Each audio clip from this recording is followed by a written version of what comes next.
Welcome back, students.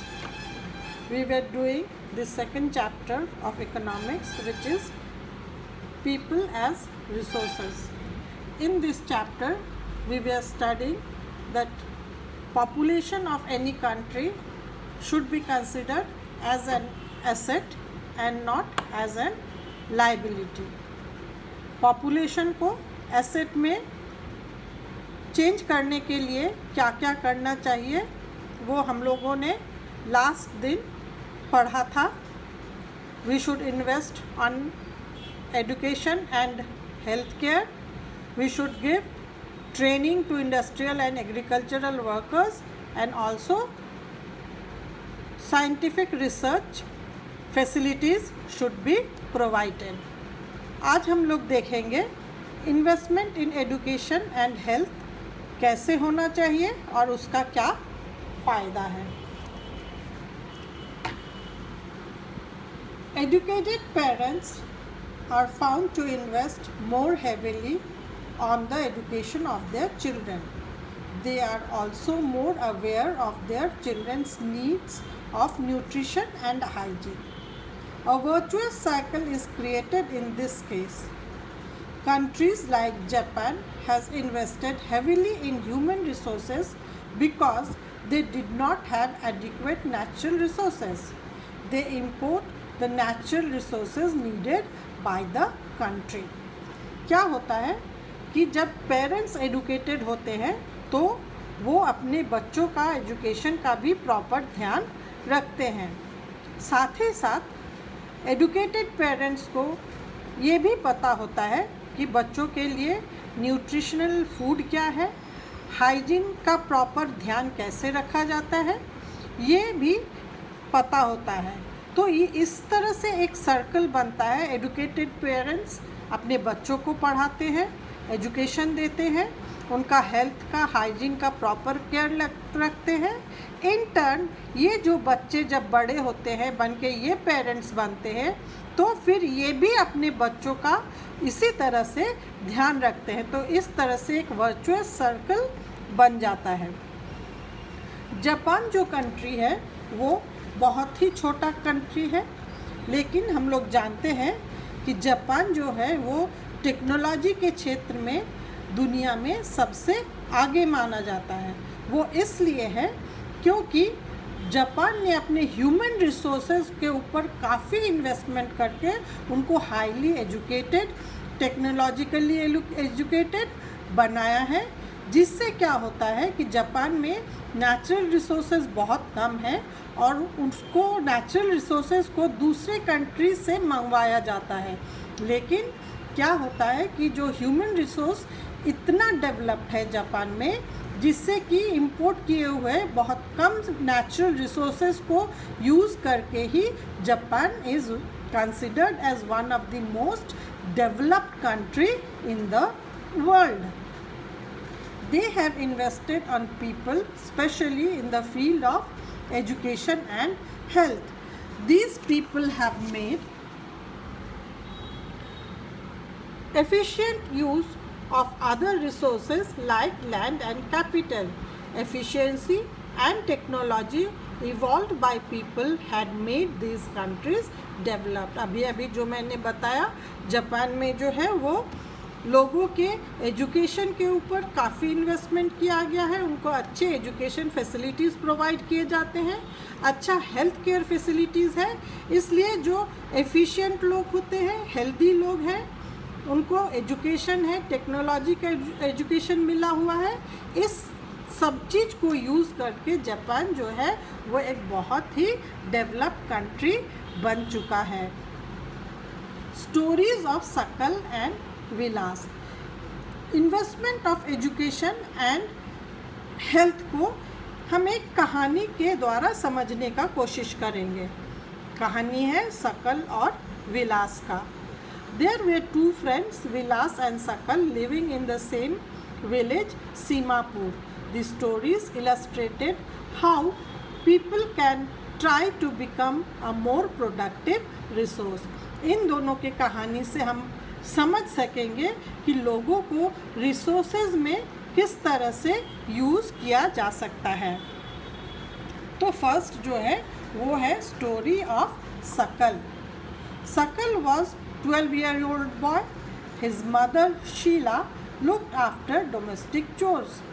His father Bhuta Chaudhary worked in an agricultural field. Sakal helped his mother in domestic chores. He also looked after his younger brother Jitu and sister Situ. His uncle Sham has passed the matriculation examination but was sitting idle in the house as he had no job. Bhuta and Sheila sent Sakal to the village school where he completed his higher secondary education. Later, his father raised a loan for Sakal to study a vocational course in computer. After completion of the course, he got job in private firm. He even designed a new kind of software which helped him increase the sales of the firm. His boss acknowledged his services and rewarded him with a promotion. सकल जो है वो 12 साल का लड़का है. उसकी माँ जो है वो शीला, वो घर के कामकाज करती है और उसके फादर जो है बूटा चौधरी वो एक एग्रीकल्चरल फील्ड में खेत में काम करते हैं. सकल जो है वो अपनी माँ का मदद करता है घर के कामों में, साथ ही साथ वो अपने छोटे भाई बहनों का भी ध्यान रखता है. सकल का एक अंकल है जिन्होंने मैट्रिकुलेशन का एग्ज़ाम पास किया हुआ है but he doesn't have any job. उनके पास कोई जॉब नहीं है, लेकिन फिर भी सकल के माता पिता उसे गांव के स्कूल में भेजते हैं जहां से सकल ने हाई सेकेंडरी यानी 12th तक की अपनी पढ़ाई कंप्लीट की है. इसके बाद सकल के फादर ने बैंक से लोन लिया है और इस लोन से वो सकल को कंप्यूटर का कोर्स करवा रहे हैं. After completion of the course, computer का कोर्स ख़त्म कर लेने के बाद सकल को एक प्राइवेट कंपनी में जॉब मिलता है. सकल जो है वो अपने एजुकेशन की वजह से, अपने ज्ञान की वजह से नए सॉफ्टवेयर को बनाने में कामयाब हुआ है जिससे उसके कंपनी को बहुत ज़्यादा फ़ायदा हुआ है. और इस वजह से सकल के जो बॉस है उन्होंने सकल को रिवॉर्ड भी दिया है और प्रमोशन भी दिया है. Story of Vilas. Vilas was an 11-year-old boy. Vilas father Mahesh was a fisherman. His father passed away when he was only 2 years old. His mother Geeta sold fish to earn money to feed the family. She bought fish from the landowner's pond and sold it in the nearby mandi. She could earn only rupees 150 a day by selling fish. Vilas became a patient of arthritis. His mother could not afford to take him to the doctor. He could not go to school either. He was not interested in studies. He helped his mother in cooking and also looked after his brother Mohan. After some time, his mother fell sick and Vilas was forced to sell fish in the same village.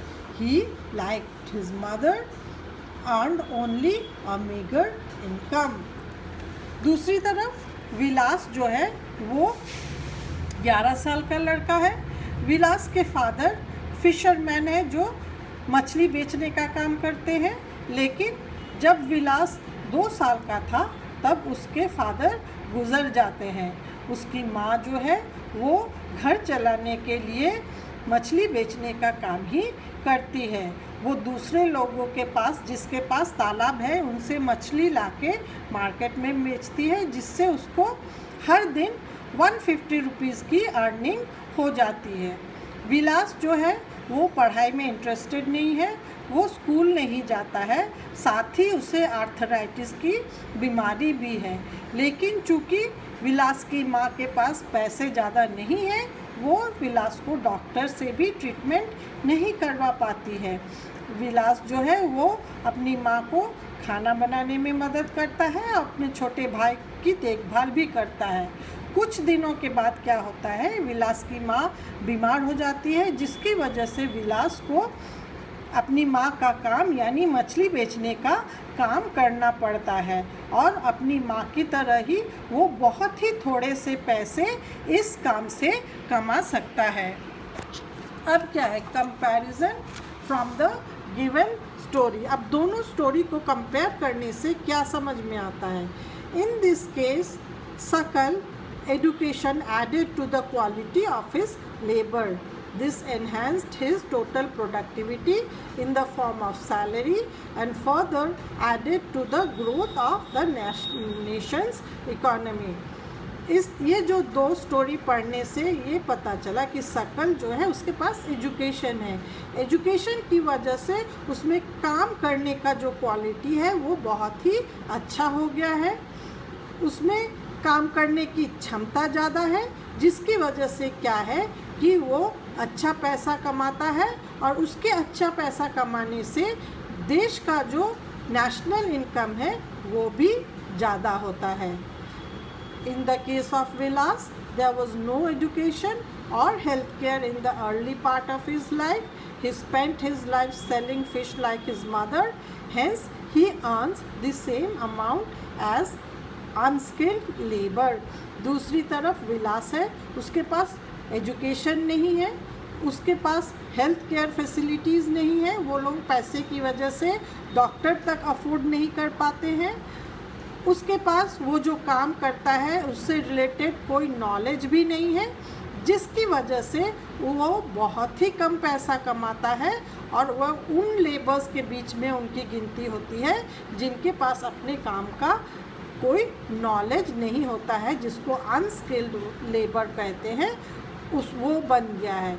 इस तरह से हम लोग देखते हैं कि education और health care का फैसिलिटीज़ जिसके पास होता है वो अच्छा पैसा इनकम कर लेते हैं और जिनके पास एजुकेशन और हेल्थ केयर फैसिलिटीज़ प्रॉपर नहीं है वो गरीबी में जीवन बिताते हैं. तो इसलिए investment in education and health care is very very important. आज के लिए इतना ही. You have homework. For homework, you have to write the answer of these two questions. The first question is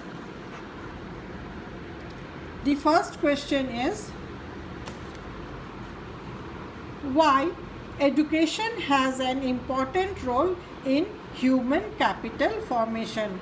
अभी जो हम लोगों ने दो एग्जाम्पल्स पढ़े हैं उससे आप लोगों को पता चल गया होगा कि एजुकेशन क्यों इम्पॉर्टेंट है ह्यूमन कैपिटल फॉर्मेशन से. दूसरा है what do you understand from the story of Sakal and Vilas in relation to people as resources. Sakal और विलास की कहानी को पढ़ के आप लोगों को पीपल एज रिसोर्स के बारे में क्या आइडिया मिलता है उसको you have to write in your own words. Thank you.